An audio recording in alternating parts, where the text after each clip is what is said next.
Hai, jadi kembali lagi di channel 17. Nah, kita mau lanjutin lagi ngobrol-ngobrol sama pembicara kita hari ini, Mas Sunan Kalijaga. Dan kita sekarang lagi ada di kantornya ya, Bang Yudit? Ya. Lagi ada di kantornya. Kantornya. Tadi kita udah ngobrol serius nih sama Mas Sunan. Kita mau ngelanjutin lagi, tapi yang lebih santai. Gitu. Jadi kita mau tanya-tanya, lanjutin yang tadi ya Bang Yudit? Itu apa ya tadi ya?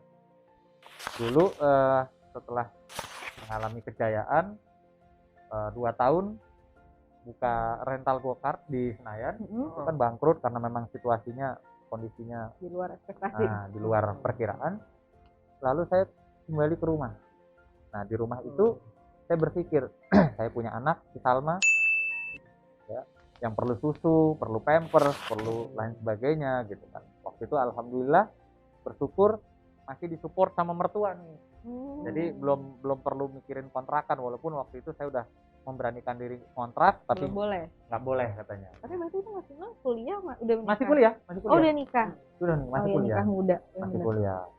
Jadi saya berpikir bagaimana saya ini harus keluar rumah mencari rezeki, berapapun dapat yang penting halal. Buat anak dan istri. Niatnya itu dulu. Saya main, dan ini saya melihat betul-betul kekuasaan Tuhan ya, kekuasaan Allah Subhanahu wa taala. Saya mainlah ke Roximas, ITC Roximas. Di mana mungkin kita sama-sama tahu tempat tersebut adalah satu pusat perbelanjaan yang semuanya isinya handphone. Counter handphone. Benar-benar zaman dulu semua orang belinya. Ya, counter handphone. Di situ saya sempat karena gini loh, saya keluar rumah untuk mencari pekerjaan, untuk mencari ini sambil kuliah kan. Sambil lihat-lihat gitu, kalau selesai pulang kuliah saya lihat di situ. Oh, ini bagaimana orang bisa dapat duit? Pokoknya tuh betul-betul rapet. Kanan, kiri, depan, belakang. Saingan lah ya gitu. Ya, saingannya sangat-sangat ketat. Saingannya tuh kanan, kiri, depan, belakang, atas, bawah semua full counter handphone. Nah, di situ saya mulai mengamati, sejam 2 jam saya amati. Oh, ternyata ya kalau memang Allah Tuhan sudah atur rezekinya. Pokoknya itu orang di toko sini nggak jadi beli, di toko sini nggak jadi beli, dia jadi beli bisa walaupun di belakang. Mulailah saya kenal ada satu toko apa, saya lihat oh begini toh caranya. Nah, saya menggunakan ilmu marketing saya pada saat itu. Lagi-lagi ilmu marketingnya kepake, kepake sehingga di pergaulan saya teman-teman yang anak-anaknya orang kaya pada saat itu kan menggunakan handphone. Saya bilang, bos, nanti kalau handphonenya mau tuker sama saya ya gitu loh. Oh iya ya boleh nan. Terus kalau rusak juga kasih tahu saya gitu. Karena saya kebetulan kenal sama orang yang bisa repair handphone pada saat itu. Terus dan menjual handphone yang bagus-bagus. Itulah mulainya. Akhirnya ada teman satu, nan, gue mau ganti handphone nih, termasuk kawan kita juga. Mau ganti handphone nih. Ini jualnya kemana? Terus beli barunya di mana? Ayo sama saya. Nah, saya bawalah ke toko situ. Transaksi, deal, selesai. Saya dapat dari mulai 50.000, 100.000 sampai 200.000. Jadi itu sebenarnya toko bukan punya Mas Sunan, bukan. tapi Mas Sunan menjembatani antara teman-teman itu. Iya. Ilmu marketing tadi itu. Ilmu marketingnya. Sehingga kalau saya dapat duit 200.000 nih, 150 udah pasti saya kasih istri, misalnya buat beli pampers atau susunya si Salma pada saat itu. 50 buat saya ongkos, warawiri sama pulsa. Nah, dulu ilmu marketing saya tidak hanya situ, saya jalanin juga. Saya punya teman-teman yang punya mobil-mobil mewah. Ada, saya nggak perlu sebut, kenal juga. Itu Mas Sunan belum pakai mobil mewah emangnya? Belum, kita masih gelantungan di bus. Oh, makanya tadi pegang ongkos 50.000 cukup? Cukup. Sekarang udah nggak cukup isi bensin. Oh, dulu masih cukup 50.000 buat itu kan tahun-tahun 2000-an ya, tahun 99 2000. Nah, saya punya teman-teman gitu, saya main ke showroom mobil, saya bilang, bos, ke showroom mobil nih, mau nggak nanti kalau ada mobil Mercy, BMW, apa mobil-mobil mewah? Oh mau, sini kasih tahu saya kalau temannya Mas Sunan. Nah, kebetulan teman-teman saya tuh saya ngomong, nanti kalau mau ganti mobil, mau jual mobil, kasih tahu gua gitu. Saking iritnya pulsa aja nih, kalau mau transaksi, saya gunain gimana caranya saya bisa nyambungin si pemilik showroom sama teman saya mau jual mobil mewah. Itu gimana tuh? Istilah zaman dulunya kita handphone mancing. Sebenarnya miss call, karena pulsanya nggak ada. Mancing, pancing miss call. 2 kali ring kita matiin, terus si bos showroom telepon. Ya Mas Sunan gimana? Ini bos, kawan saya mau jual mobil Mercy 2 pintunya gini-gini. mau nggak? Oh mau. Nah, saya telepon, oke, saya telepon kawan saya lagi. Ya udah boleh, akhirnya saya temui. Berarti Gitu. di situ Mas Yonan juga belajar tentang mobilnya juga dong. Iya, sambil Pas belajar HP juga semua. belajar HP-nya gitu. Ya, gitu. Jadi Oh, semua aspek dipelajari dan benar-benar. apa yang saya pelajari ilmu di sekolah bisnis marketing waktu itu ya saya gunakan gitu loh. Terapin dan kembangin juga Nah, gitu. jadi udah deal dari si pedagangnya ngasih Dapet duit 5 dari juta, pembelinya dari juga. pembelinya ngasih duit 5 juta. Jadi walaupun gelantungan di Metro Mini, pulang ke rumah Kantongnya 10 juta gitu loh. Ya, ini sekedar apa namanya?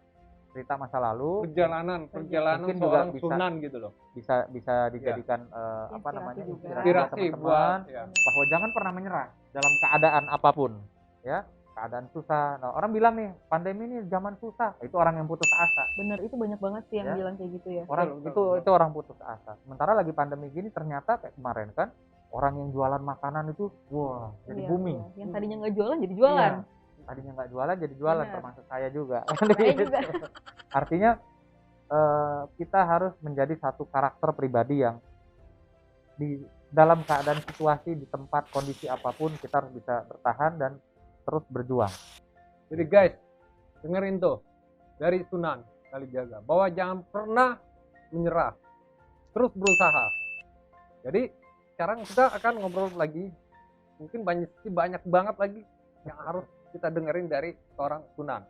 Karena baru segini aja kita udah langsung ngambil inspirasinya nih dari Mas Sunan yang seperti sekarang aja dulunya tuh pernah Ternyata pernah susah susah juga juga, bener. Dan tetap semangat. Justru karena niatnya bagus, tujuannya bagus dan tetap semangat itu bisa lah kayak gini. Nah, ini guys, ini yang penting banget nih. Kalian catat, kalian note. Bener. Bahwa saya lahir tahun 1977 itu keluar dari rumah sakit sudah naik Mercy. Ada 2 Mercy yang jemput. Bapak saya waktu itu tinggal di perumahan kawasan elit sebesar 2000 meter di Permata Hijau, ya di Simpruk. Saya masih sering ke situ. Lalu apa namanya? Saya lahir itu betul-betul apa ya? Kayak pangeran lah gitu loh.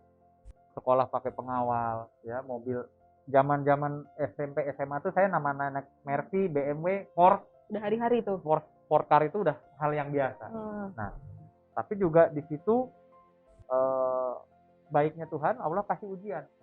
Ketika papa udah mulai jatuh sakit, semua akhirnya habis. Sampai yang tadinya mobilnya banyak, sampai hanya cuma punya 1-2 mobil yang untuk bisa digunakan gitu. Sampai saya pun pada saat itu ya udah kan ibu masih jalan kerja, adik-adik harus sekolah, saya sampai harus kuliah, pergi semua naik turun angkutan umum. Jadi ya ini penting sekali bahwa kalian tuh jangan merasa saat ini kalian terlahir atau menjadi anaknya orang kaya, anaknya pejabat gitu ya. Harus tetap berpikir bahwa ini semua sementara. Jangan pernah berpikir nih abadi selamanya, ini semua sementara. Sehingga kalian bisa menyiapkan mental, menyiapkan sesuatu ketika mengalami masa-masa sulit. Nah, kadang banyaknya orang ini, tentunya kita tahu kalau menikmati kemewahan itu hal yang sangat-sangat enak, gampang, mudah gitu ya. Tapi ketika mengalami satu kesulitan itu yang kadang orang belum bisa terima. Orang belum bisa terima. Makanya ada power syndrome, ada apa ya istilahnya. Orang tuh nggak bisa terima dengan keadaan, nggak bisa. Banyak orang stres gitu ya. Ya, seperti itu. Dan alhamdulillah saya dikasih kekuatan bisa melewatinya. Dulu saya sekolah itu dari SMP, SMA naik mobil mewah, dan pada saat kuliah karena habisnya keluarga itu saya sempat naik angkutan umum dan ketemu teman. Saya lagi nunggu bus waktu itu kan, teman lewat naik mobil, tidit klakson aja, non, saya cuma gini aja lewat. Tapi kalau malu juga ya, nggak malu juga. Sempat jujur aja, sempat down ya, sempat down, nggak mau keluar rumah selama 6 bulan tuh kurang lebih, down gitu, malu kan, merasa kok sekarang saya nggak punya apa yang dibanggain gitu kan, nggak punya mobil yang dibanggain, nggak punya orang tua yang dibanggain, sempat down. Tapi saya berpikir kalau saya nggak keluar rumah bangkit dari keterpurukan sindrom itu, ini bahaya. Akhirnya saya berani, sehingga ya itu tadi temen yang klakson lewat naik mobil kerennya gitu kan, dadahin aja gitu. Nah, dia ngedadain saya. Nah sekarang saya malah bisa dadain kebalik, dia yang jalan kaki. Nah ini dunia berputar ya. kurang lebih bro kita Yudit inilah salah satu saksi hidup yang dimana dulu kita sama-sama ya Sama-sama naik motor, sama-sama nongkrong di Blok M. nongkrong di ya tempat-tempat tongkrongan elit kebetulan pada saat itu. Nah, tapi guys, beliau duluan ini, bro duluan yang udah punya mobil Mercy BMW, kita masih Juga udah punya mobil, tapi maksudnya wah artinya belum. artinya juga di situ saya banyak belajar bahwa bro Yudit juga orang yang tidak menyerah juga dalam situasi. Kebetulan kalau faktor usia beliau di atas saya sehingga beliau saya kan 95, waktu itu saya umur 5 tahun guys. Ya kan saya lebih tua, kurangnya dia kalau saya kumis jenggot nggak dicukur, dia dicukur biar kelihatan ABG. Ini kurangnya dia nih. Oke, lanjut guys. Jadi ya saya sih cuma pengen ngajak melalui channel ini bahwa generasi muda yang sudah terlahir atau saat ini sedang menikmati kejayaan orang tuanya ya atau kemewahan dari orang tuanya, ya jangan anggap itu sesuatu yang akan abadi. Titipan. Ya, karena itu bisa sementara. Nah begitu juga yang saat ini mungkin sedang merasakan hal-hal yang tidak enak atau kekurangan atau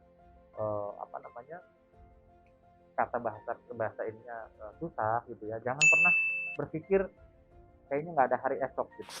Jadi terus berjuang dengan hati yang lurus, dengan pemikiran yang positif. Tapi itu juga termasuk yang Mas Sunan terapin nggak? Misalkan kan dulu pada saat orang tuanya Mas Sunan meninggal, Mas Sunan belum sempat nih diajarin. Iya, belum ya kan? sempat. Belum sempat diajarin. Nah sekarang kan Mas Sunan melahirkan anak-anak yang dari mereka lahir itu udah anaknya seorang Sunan Kalijaga. Iya, alhamdulillah. Nah itu Mas Sunan terapin nggak tuh ke anak-anaknya kalau harusnya tuh walaupun anaknya Sunan gitu, mereka tuh harus tetap struggle gitu. Ya. Apakah Mas Sunan ajarin gitu? Alhamdulillah sih, memang itu salah satu yang juga saya ajarkan kepada Salma khususnya yang sudah remaja saat ini, bro tahu dari zaman masih baik, masih kecil. Biar balik dari masih belum dibentuk. Oke, lanjut. Artinya mereka itu saya setiap pagi mengantarkan anak sekolah. Walaupun saya pulang dari pekerjaan, dari luar kota, tapi pagi selalu saya antar mereka sekolah selama berbelas-belasan tahun. Dia itu kalau ke sekolah, bro, jadi kadang saya suka suruh pilih, kamu pakai mobil apa hari ini? Naik Mercy ya? Terus hari ini naik Porsche ya? Hari ini naik BMW ya? Artinya saya ajarkan juga bagaimana apa sih ini kemewahan yang diperjuangkan oleh ayahnya gitu kan, dan dia bisa nikmatin. Namun demikian pulang sekolah kadang naik angkot, kadang naik gojek, kadang numpang temannya naik motor gitu loh. Jadi masih mau juga. Ya memang itu yang saya ajarkan ke mereka. Bahkan saat ini beberapa saat lalu itu saya pernah nyiapin untuk anak ya untuk anak. Supir pribadi, pengawal pribadi, dan mobil Alphard pada saat itu saya beli khusus buat memang warawiri anak-anak di rumah gitu. Tapi akhirnya itu banyak nganggurnya, hanya nganggur di pos satpam. Karena kayak Salman mau pergi, tiba-tiba saya dari balkon, mau kemana kamu nak? Gak ada ayah, aku mau jalan dulu ya, cepet loh. Itu ada supir, ada mobil udah nunggu. Siap kamu mau pakai tinggal ready pakai. Enggak ayah, macet duluan. Jalan gitu. Naik kamu dong? Naik motor Gojek online. Iya. Padahal anaknya seorang Sunan Kalijaga loh. Bener. Yang kita udah tahu siapa beliau.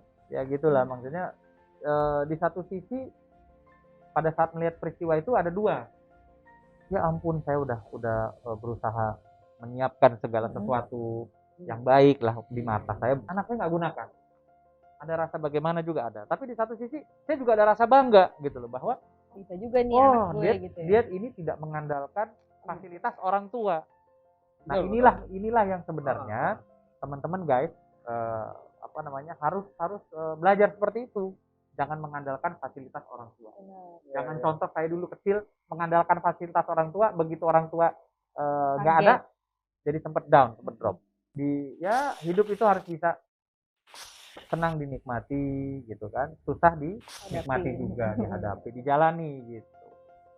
Itu Bang. Jadi guys, banyak banget yang kita dapatkan ini dari seorang Sunan Kalijaga, sarjana hukum. mulai dari A sampai Z. Tapi sekarang kita pengen tahu nih koleksi dari seorang Sunan. Oh iya, kan dulu Bang Yurit bilang sama Mas Sunan dulu main motor. Zaman dulu tuh motor apa? Motor gede? Belum. Kalau awalnya kita motor bebek. Motor dari bebek. angsa, Kalau anak motor. sekarang soalnya kalau main motor gede. Motor bebek, saya motor Matic Cina lagi. Oh gitu dulunya. Habis itu naik motor ke ya itu Nah. dia. Nah, kita mau lihat nih, sekarang dulunya motor itu sekarang Sekarang kita pengen tahu nih koleksi-koleksi Otomotif. dari seorang Sunan.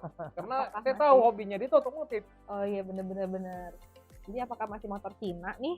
Oh, motor Masih motor bebek? motor Cina kayaknya udah nggak dipakai deh. Ditengok aja kayak Atau di garasinya di rumah aja buat supir aja udah enggak nih jangan-jangan? Enggak, jadi saya tetap menghargai sesuatu barang yang saya miliki. Dulu saya kemana-mana warawiri tuker roki Motor naik apa? motor yang motor Matic yang harganya murah itu kan. Nah pada saat saya bisa beli yang motor besar itu saya hibahkan ke orang yang misalnya apa saudara atau orang percaya gitu. Jadi artinya saya harus mewarisi sesuatu yang bermanfaat. Nggak boleh ada yang mubazir atau sia-sia gitu. guys, saya di rumah saya masih ada motor itu nan. Smash. Iya. Kalau kamu ke rumah kan, itu semua ditawar 1 miliar pun saya nggak akan jual. Ada Karena perjalanan. perjalanan ada gua di situ. historinya. Iya, ada Bener-bener. perjalanan. Sampai saya akhirnya beli Mercy, Rubicon, Iya. sekarang BM. Makanya mau malam kalian kan ke rumah, ada motor bebek kan? Itu saya bilang ada yang mau tawar pun 1 miliar nggak bakalan saya jual karena Betul. perjalanan saya di situ. Bener-bener. Gitu loh. Hobinya kan beliau ini otomotif Otomotif. dan otomotifnya, aduh, Kebetulan OMG, oh my god. Gimana nak? kebetulan dikasih titipan sama Allah gitu kan. Dititipin bukan untuk dimiliki selamanya gitu. Betul. Dan Hanya alhamdulillah pakai gitu. alhamdulillah juga semua mobil-mobil mewah yang titipannya Tuhan itu titipannya Allah Subhanahu wa taala sudah dipakai untuk pergi ke kajian di masjid. Sudah dipakai untuk mendatangi rumah-rumah kajian, sudah dipakai ke rumah-rumah yatim piatu, sudah dipergunakan ke masjid-masjid, sehingga kalau nanti kita ditanya di akhirat nanti mobil kamu mewah mahal ini yang dititipin sama Allah sama Tuhan nih dibawa kemana aja? Pakai kemana aja? Nah, dipakai kemana aja? Jangan cuma dipakai cuma ke kafe doang gitu kan, atau ke mall doang Mejeng di mall. gitu kan, tapi juga harus roda-rodanya harus menggelinding ke tempat-tempat yang bermanfaat, kajian ya kan, untuk sholat di masjid gitu loh. Jadi sesuatu yang mana yang baik mana yang tidak gitu. Guys, kita ini banyak banget dapat. Sunan ini dulunya temperamen juga. Temperamen. Tapi Sebelum sekarang, jadi orang setenang sekarang. iya sekarang Wah, kayak gitu juga. Iya Setelah ketemu, setelah udah lama, sering Udah di lama, WhatsApp-an lama. sering ketemu, sering ngobrol apa sering kan. Tapi karena kesibukan beliau, masih jadi saya udah susah banget untuk ketemu dia. Tapi setelah sekarang, kaget banget ngomongnya. Dulu gila, enggak lah. beneran. Temperamen dan Tukang orangnya ribut. sekarang gila dia begini ngomong sampai saya kaget. Masya Allah. Ngomongnya sampai begini sekarang. Jadi Kan baru terpesona. tahu nih kalau bicara temperamen tukang ribut, kita umur 15 tahun sudah masuk sel tahanan polisi. Umur 15 tahun. Dan Tawuran, enggak, berantem. berantem. Dan kebetulan saya masih simpen tuh surat penahanannya sama surat pengeluarannya. Gitu loh. Saya pernah ditahan di Polda Metro Jaya waktu itu karena kasusnya berantem. Gitu kan. Tadi masih umur 15 tahun. 15 Yang tahun. ini jangan dicontoh guys. Iya. Kalau ini jangan dicontoh. Jangan dicontoh. Oke, ini hanya untuk maksudnya flashback aja. Iya Ya, benar. bahwa semua orang tuh bisa berubah. Bisa berubah ya. Parah apapun dulunya. Betul. Benar. Jadi waktu umur 15 tahun itu berantem masuk dari Polres dilimpahin ke Polda. Di usia ke-20 kita berantem lagi, masuk lagi di salah satu polsek di kawasan Jakarta Selatan. Nah, Belum disitulah selama 2 bulan 7 hari saya mendekam di sel tahanan polisi. Di situ saya betul-betul menjalani kesehariannya itu bukan seperti kayak orang ditahan, tapi seperti kayak orang masuk pesantren. Jadi sholatnya 5 waktu, sholat tahajud, sholat duha, istilahnya disitulah 2 bulan 7 hari itulah yang membentuk saya Jadi betul-betul kayak apa ya, kayak bukan kita lagi masuk di tahanan polisi, tapi kayak masuk pesantren. Di situ saya baru menyadari bahwa oh ini sudah ini sudah Harus ditinggalkan. harus ditinggalkan, temperamennya apa namanya, sok-sok jagonya Emosinya. gitu kan.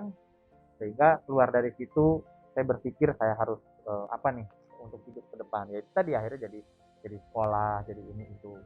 Jadi ngalamin liku-liku itu. Jadi sebelum menjadi sarjana hukum sudah pernah dihukum dulu.